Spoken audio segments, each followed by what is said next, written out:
Tidak ada masalah. Karena masa qada Ramadan itu selama 1 tahun. Aisyah sendiri biasanya mengqada di bulan Sya'ban tahun berikutnya. Jadi kalau di televisi yang wajib aja belum diselesaikan kok mengamalkan yang sunnah, itu pemikiran bisa benar bisa salah. Jadi Bapak Ibu yang punya biro travel, tidak apa-apa ngajak masyarakat untuk umroh sunnah, walaupun yang bersangkutan belum menunaikan umroh yang wajib. Umroh wajibnya ketika nanti terkait dengan ibadah haji. Oleh sebab itu, Aisyah cerita, kami keluar ke Mekah itu tidak ada niatan kecuali untuk haji. Ihlamnya labbaika hajjan. Ya Allah, aku terima panggilanmu untuk menunaikan ibadah haji. Baru nanti talbiyah, labbaik Allahumma labbaik, labbaik la syarika laka labbaik, innal hamda wan ni'mata laka wal mulk la syarika lak. Masya Allah. Kalau saya madu haji, saya ceritakan kisah hidup hajinya Rasul.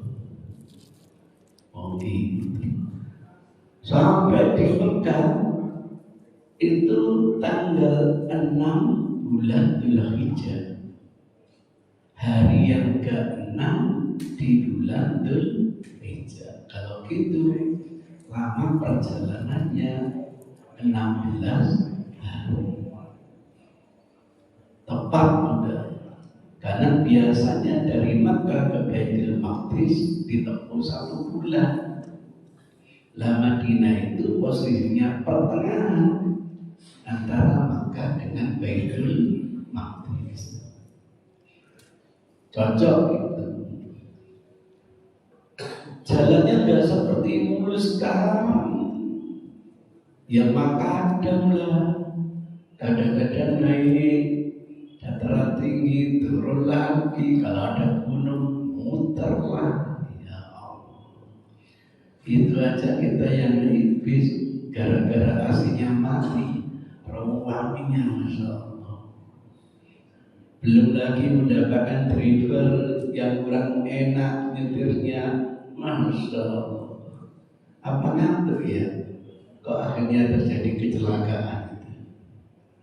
Jamaah dari Indonesia ada di YouTube, dari mana itu yang kecelakaan? Diduga supirnya ngantuk. Dinikmati. Paling lama hanya 6 jam, nggak sampai 16 hari. Dinikmati sambil terus membaca talbiyah. Sampai di Mekah, cerita Ibnu Abbas, Rasul itu mandi dulu sebelum memasuki kota Mekah. Nah, kayak gini tidak bisa Pak kita mengikuti Pak. Nah, kita nanti mau transitnya di mana, mandinya di mana gitu. Alhamdulillah, memang pesan Allah sudah ambil batas kemampuan. Sampai kita masuk bersama Rasul ke kota Makkah yang pada waktu itu penduduk Makkah masih kafir di bawah pimpinan Abu Sufyan. Lalu Rasul dikabarkan membawa jamaah 80.000 sahabat. Ada sih yang mundur karena sakit, karena tidak punya kendaraan. nggak ada masalah. Sampai bayangkan, sampai penguasa di Mekah dulu pernah meludahi Rasul, melempari Rasul, sampai makar kepada Rasul, membuat Rasul akhirnya keluar dari Makkah menuju Madinah. Lalu sekarang datang kembali membawa 80.000 sahabat, kecil-kecil datangnya. Kapasitasnya sebagai kepala suku, Masya Allah. Padahal sejak awal datang untuk tidak balas dendam, tetapi untuk menunaikan ibadah haji. Dibimbing oleh Allah. Fabima rahmatin minallahi linta. Hanya dengan rahmatnya Allah, kamu wahai Muhammad, hatimu jadi luluh, tidak ada dendam. Kapan kita sebagai wakilnya Rasul di muka bumi ini punya karakter kayak Rasul? Kalau pribadinya entah di fitnah, entah di apa, nggak ada masalah, nggak ada dendam. Tapi kalau syariat Islam yang dilecehkan, Rasul bermarah luar biasa. Maka sebagai mubalik, difitnah, dia biasa gitu. Tidak ada rasa dendam. Bahkan Rasul akhirnya khutbah singkat padat, Masya Allah, wahai umat, kalau kalian mau masuk rumahnya Allah Ka'bah, dijamin aman. Itu janji Allah. Faman dakhalahu kana amin. Dan kalian yang mau masuk rumahnya Abu Sufyan, kalian juga dijamin aman. Allahu Akbar. Dikira balas dendam kepada Abu Sufyan. Justru dengan ungkapan itulah membuat Abu Sufyan memeluk ajaran Islam. Dengan masuknya Islam, berbondong-bondong penduduk Makkah memeluk ajaran Islam.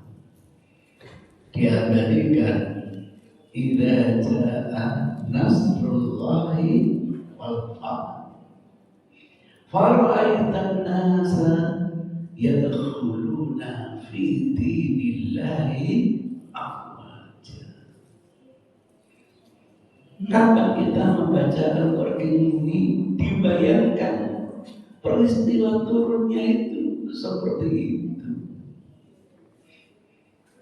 sehingga seluruh penduduk Mekah terbondong-bondong memeluk ajaran Islam.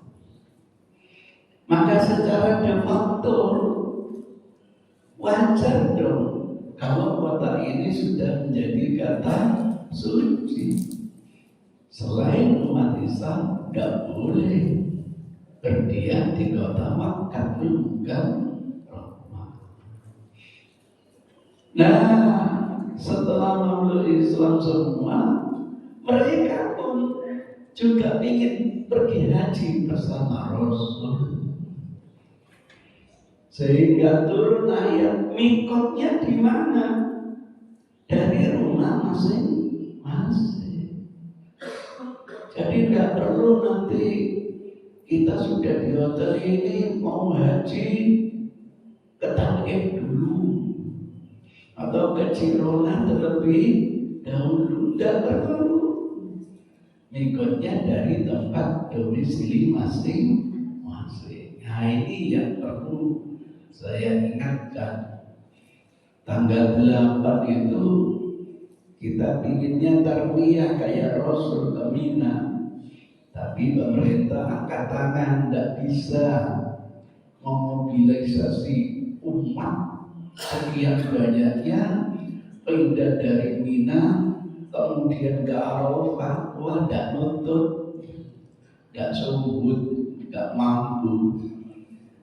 Terpaksa tanggal 8 tidak diberangkatkan ke Mina, tapi langsung diberangkatkan ke Arafah.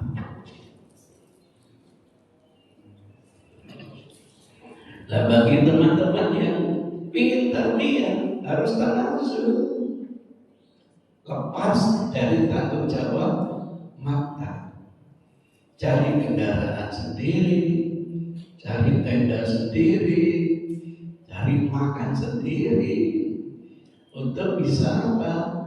Tarbiyah tanggal 8 ke Mina. Itu ceritanya. Berbahagialah kalau pengurus maktabnya bagus, malah difasilitasi, wis gak usah bikin tenda, tempat di tenda itu. Punya kendaraan belum, tak boleh ngono. Kalau pengurusnya baik, kalau nggak baik diancam. Nanti kalau ada yang sakit di sana, siapa yang tanggung jawab? Kalau ada yang meninggal waktu tarbiyah, siapa yang tanggung jawab? Gak bisa jawab, gak usah. Aku sendiri seneni pemerintah. Jadi tidak gampang, harus pandai komunikasi. Itu ceritanya, nggak usah difasilitasi lah. Izinkan itu aja sudah enak. Yang susah mendapatkan izin. Nah, itulah perlunya kerjasama dengan mukimin sana, biar tahu bagaimana ambil bis, bagaimana nanti jalur menuju Arafah, itu yang tahu orang mukimin. Kita sering tidak tahu, kecuali kalau sudah sering datang ke sana. Hotelnya di mana? Aziziyah, enak. Nanti tarbiyahnya jalan kaki, paling 5 menit nyampe. Tapi ketika hotelnya di mana? Maklum, waduh. Kalau ingin jalan kaki, itu ceritanya begitu. Butuh pengalaman. Nah, yang perlu saya ingatkan, di hotel itu diobrak-obrak, ayo sekarang ditunggu bis, begitu. Lah kok lupa belum ihram untuk haji. Ini sampai di Arafah ditanya sudah ihram belum? Itu kalau menurut fatwanya Saudi, kembali nang hotel mana? Kok iso balik nang hotel? Kok iso nang hotel iki iso balik mana nang Arafah? Waduh, inilah kalau haji tanpa ilmu. Gimana Ustaz? Ya sudah, mohon ampunan kepada Allah, lali ya Allah, main. Mulai sekarang niat untuk ikhlas haji. Selalu itu kalau saya malu, besok acara kita ini jangan lupa kita nanti diobrak, suruh cepat lari. Kalau belum ikhlas lebih haji. Sampai di Makkah dilarang Aisyah gitu. Rasul terus lanjut manasik.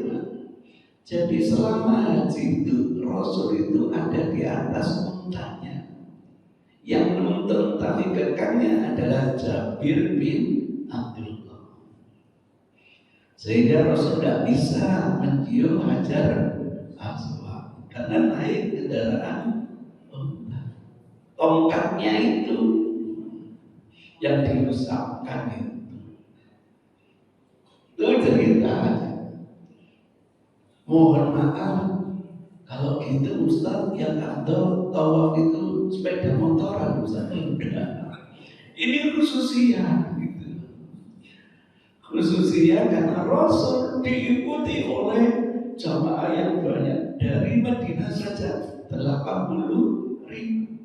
Nanti dari Yaman dipimpin oleh Ali sebanyak 20.000.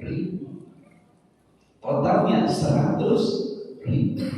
Penduduk Mekah diperkirakan 100.000. Jadi yang hajian sama Rasul itu kira-kira 200.000. Sehingga taklimnya model demo langsung dipraktekkan oleh Rasul. Sahabat itu melihat terus kayak apa tawafnya Rasul, kayak apa nanti sa'inya Rasul, begitu. Jadi jangan sampai nanti Rasul ternyata berkendaraan yang sunnah tawaf itu pakai kendaraan misalnya. Dulu belum ada skuter, belum ada dulu. Baru ada skuter di tingkat 2 itu, tingkat 3 ya, terakhir itu disiapkan kendaraan skuter. Masih murah dulu, masih 20 real. Sekarang berapa? Tidak ada yang ikut skuter gitu. Tuh, karena apa?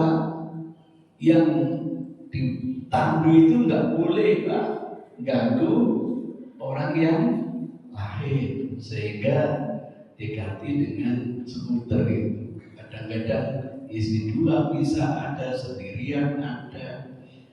Jamaah saya ada yang nyeleneh Pak. Visi saya, Ustaz, tiba-tiba nasi loro ya. Nasi loro kayak skuter.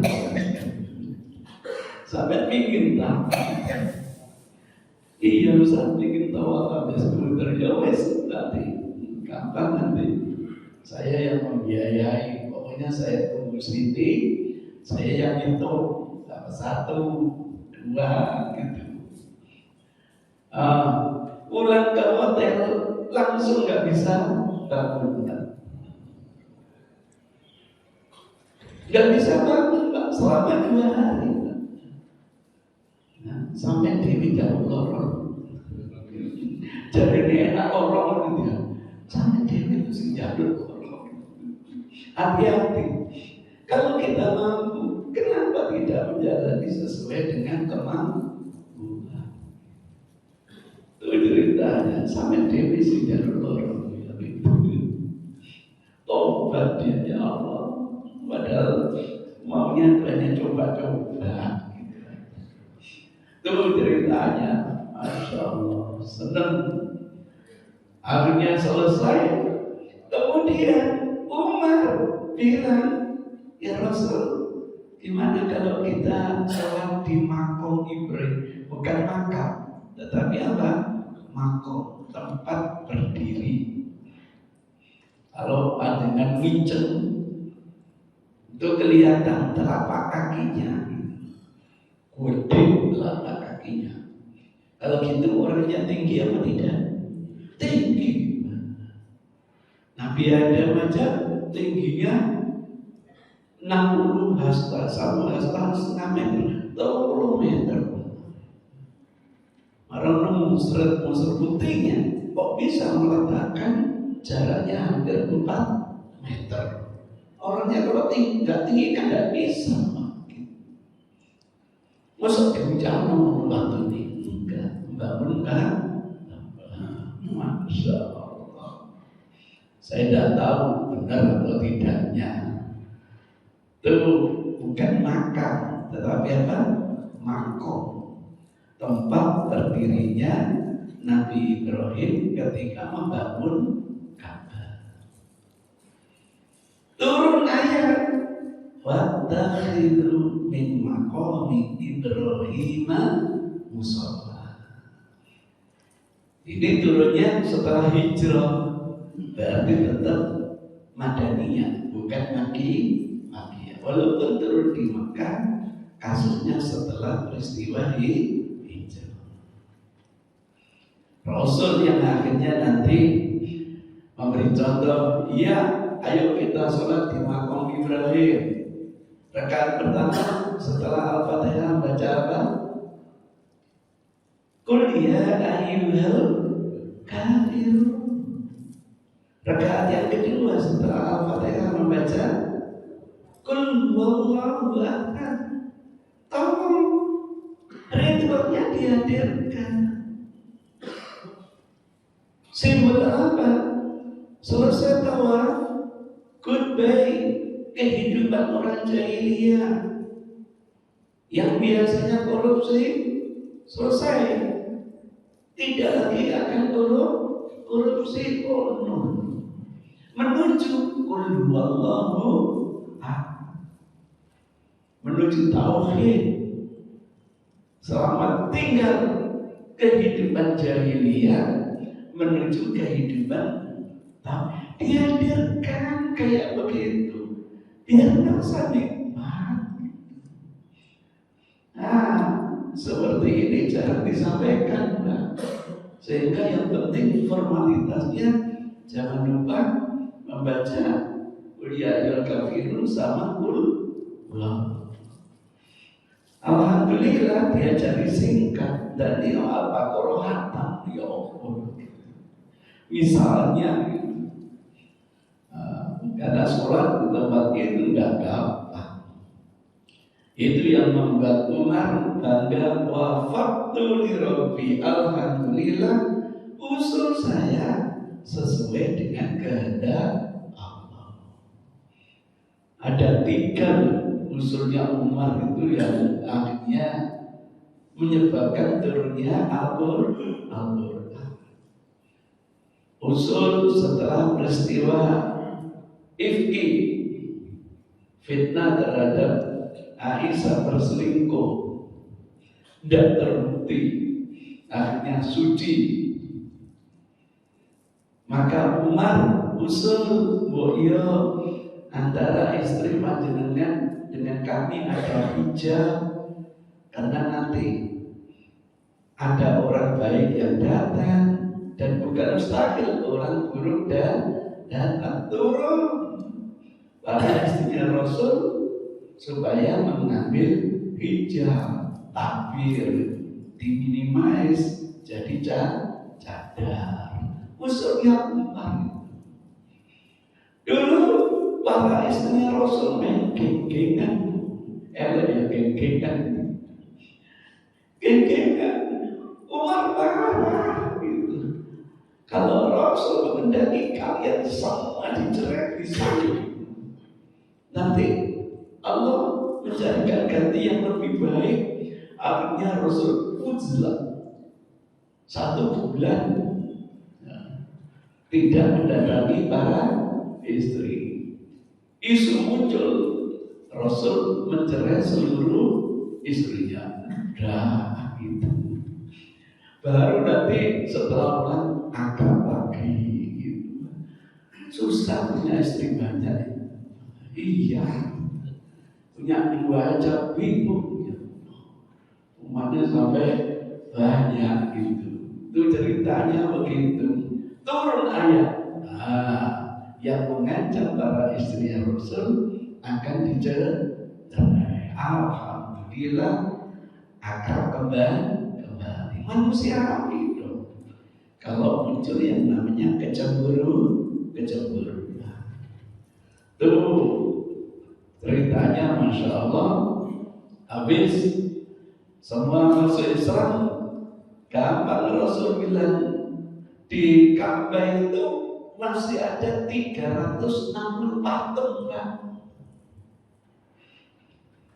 Maka wajar kalau Rasul bilang gimana patung-patung itu kita habisin, monggo.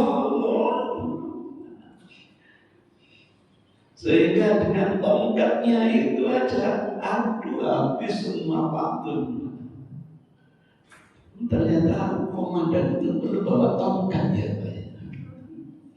Itu ceritanya. Riwayat yang lain, Rasul mempersilahkan mereka untuk menghabisi patungnya sendiri. Ini namanya model pemberdayaan. Anda betul-betul tobat apa enggak? Enggak menyebabkan lagi enggak? Wis nek tobat betul, patungmu itu anjur dhewe. Nah, gitu. Namanya sejarah punya versi macam-macam. Alhamdulillah, tawaf selesai. Kemudian Rasul ngajak sa'i. Selesai sa'i, turun ayat. Wa atimul hajj wal umrata lillah. Sehingga Rasul memberi bimbingan, siapa yang membawa korban, ayo tahallul, fasul haji ilal umrah. Ihlal yang awalnya tadi untuk haji dirubah menjadi umrah. Yang tidak membawa, masukkan ihram umrah dalam ihram haji. Maka nanti jangan kaget muncul namanya haji tamattu. Sementara yang lain nanti haji qiran. Itu ceritanya. Sehingga sekali ibadah haji melahirkan nanti jelasnya 3 manasik haji. Memberi kemudahan kepada kita. Mampunya tamattu, silakan. Mampunya qiran, silakan. Tapi yang satu lagi adalah ifrad. Dari mana ifrad? Habis Rasul tahallul ketemu Aisyah, nangis Aisyah. Ada apa? Haid ya Rasul. Karena haid tidak bisa taubat. Jadi nggak bisa mengikuti taubat. Kata Rasul, ya sudah, batalkan ihlal, gagal ihram haji. Tanggal 8 mulai haji masih haid. Ya Allah, masih haid ya Rasul. Tidak apa-apa, untuk hajian pakai ihram lagi, ihlal haji, laksanakan seperti laki-laki. Kebetulan manasik haji itu di luar masjid. Jadi orang yang haid bisa wukuf di Arafah, bisa mabit di Musdalifah, bisa lempar jumroh, bisa kurban. Yang tidak boleh kan hanya taubat. Itu ceritanya. Di luar dugaan, malam wukuf sudah tuntas haidnya, sehingga Aisyah bisa mengikuti suaminya terus sampai ke Musdalifah, sampai ke Mina, bahkan sampai ke ifadah. Itu ceritanya. Baru selesai hajian, tiba-tiba Rasulullah langsung pulang, ayo. Kenapa? Ada yang ngomongnya itu gini, waduh, Rasul sudah pulang ke kampung, nggak mau kembali ke kota Madinah. Jangan dikira rasa-rasa nggak diketahui oleh Rasul. Enggak, habis haji saya akan kembali lagi ke Madinah. Ada wasiat yang didengar oleh Abu Bakar, dan nanti makamkan jenazah saya di tempat pembaringan saya, kan gitu. Sampai tidak boleh wasiat kayak gini. Ya kalau nanti pembaringannya di rumah, lah kalau pembaringannya di Giant, ayo, masa jauh tanah untuk makan di sana. Nanti kalau tempat pembaringan terakhirnya kecelakaan di jalan, masa yaitu kuburan untuk tengah dapat. Di Surabaya sudah dipindah apa belum? Di tengah jalan itu Pak. Belum ya Pak ya? Itu ceritanya, itu gambarannya.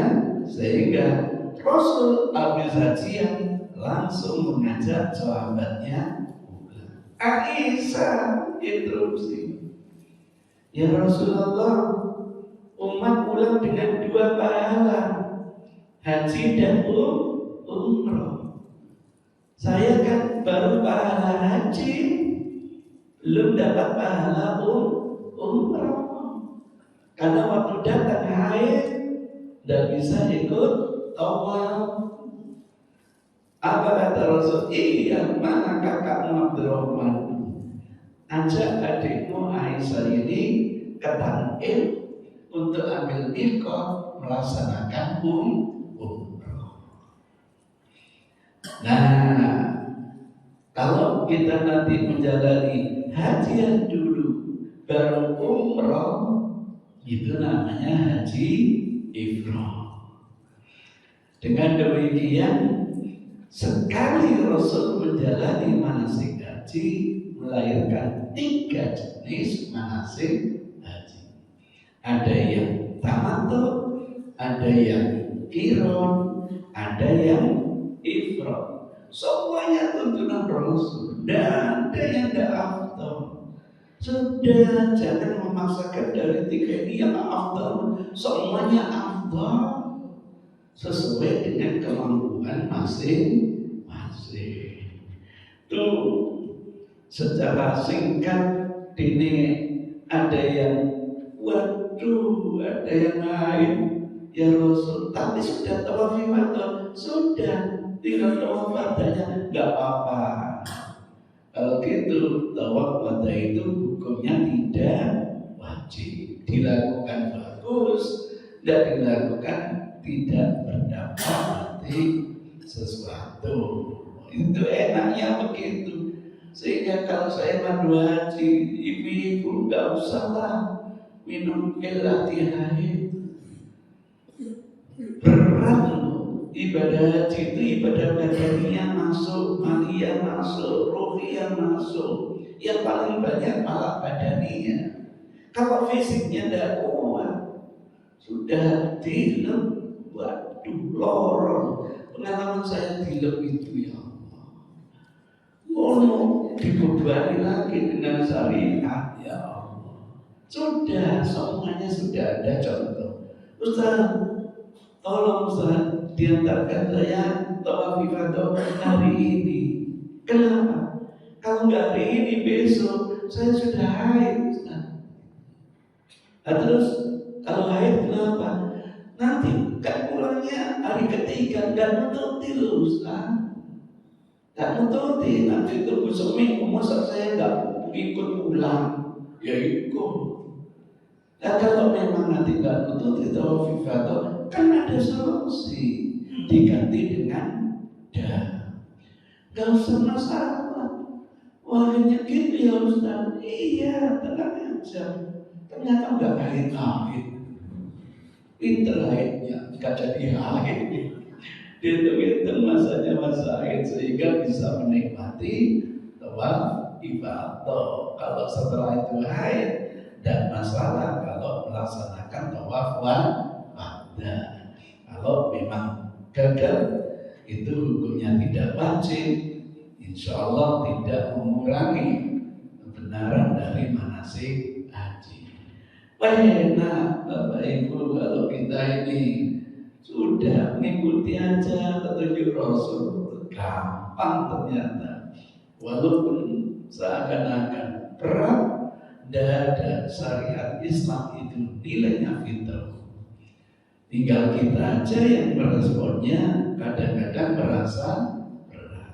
Enggak, kelihatannya berat, tapi semuanya bisa menjalani sesuai dengan kemampuan masing-masing. Tahun ini yang berangkat haji berapa orang di sini? Jadi saya wanti-wanti jangan lupa nanti dari hotel sebelum entah tarbiyah atau dibawa ke Arafah supaya menyatakan ihlalnya untuk menunaikan ibadah haji. Labbaika hajjan. Silakan setelah itu membaca talbiyah boleh, takbiran juga boleh, tidak ada masalah. Alhamdulillah tuntaslah ibadah haji bersama Rasulullah Sallallahu Alaihi Wasallam. Mungkin ada komentar, ada pertanyaan, mungkin tidak ada. Saya akhiri, billahi hidayah wa taufik. Wassalamualaikum warahmatullahi wabarakatuh. Ada pertanyaan? Monggo silakan. Assalamualaikum warahmatullahi wabarakatuh. Waalaikumsalam. Terkait dengan apa yang sudah disampaikan oleh Pak Ustadz, yaitu topik haji. Iya. Yang saya tanyakan di sini adalah tentang kewajiban haji untuk wanita. Karena ada sabda Rasul yang mengatakan sebaiknya wanita itu apabila bepergian, apalagi bepergian jauh, harus disertai dengan mahramnya. Iya. Bagaimana Ustaz kalau seandainya seorang wanita itu sudah mampu dalam segi fisik maupun finansial, tapi ada syarat itu, apakah bagaimana Ustaz? Saya kira itu aja. Terima kasih. Ya. Saya kalau jawab pertanyaan gini, bergantung mindset. Sebab ada orang yang berkeyakinan mahram itu laki-laki dari familinya yang tidak boleh menikah. Kalau definisinya begitu, ya ambil mahram mungkin dari anaknya, mungkin dari saudaranya, gitu. Tidak punya Ustaz. Nah ini yang sulit menjawab. Sampai nggak mau gaji hanya karena tidak punya mahram. Sementara definisi mahram berkembang, siapa saja yang bisa menjamin keselamatan ibu, maka karom bisa nanti memahromi. Bahkan jangan kaget, mahromnya itu bukan laki-laki, perempuan. Bodyguardnya itu perempuan.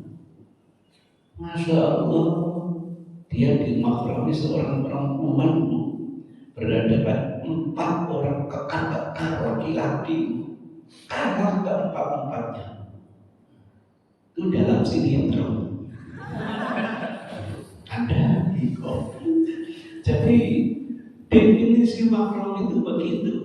Sehingga kalau ibu tidak sebatang kara, tidak ada lagi yang mahram dari pihak keluarga, bisa entah dimahrami ketua karom, ketua kelompok, karu, boleh. Nah, itu ceritanya. Karena di Indonesia masih menggunakan aturan yang harus pakai mahram, gitu. Itu kira-kira begitu, Bu. Jadi tidak ada kesulitan untuk bisa menunaikan ibadah haji. Tapi sekali lagi, pokoknya Ustaz, mahram itu harus laki-laki, saudara yang tidak baik. Itu terserah. Kalau sampai tidak punya, ya kayak selaji. Itu yang terjadi. Alhamdulillah, saya memahrami sampai 13. Saya ancam, tawaf tidak pegangan tangan saya, hilang gak tanggung jawab. Bayangkan tangan kanan 7 janda, dan kiri 5 janda. Wah, nikmatnya disorting, dikirim ke rumah, salam. Dan selalu saya titipkan kepada karu, pikiran saya bukan untuk perorangan, tapi untuk seluruh jamaah. Itu ceritanya begitu. Tapi yang memahrami urusan administrasi tetap saya. Saya percayakan nanti kepada karu-karu, tolong ini dibimbing, karena saya harus melihat bukan perorangan, seluruh jamaah, bahwa 3 rombongan lebih. Dulu itu satu rombongan 50 dulu. Itu kira-kira tidak ada kesulitan dulu kalau kita mau menerima berbagai informasi. Terima kasih. Billahi hidayah wa taufik. Assalamualaikum warahmatullahi wabarakatuh.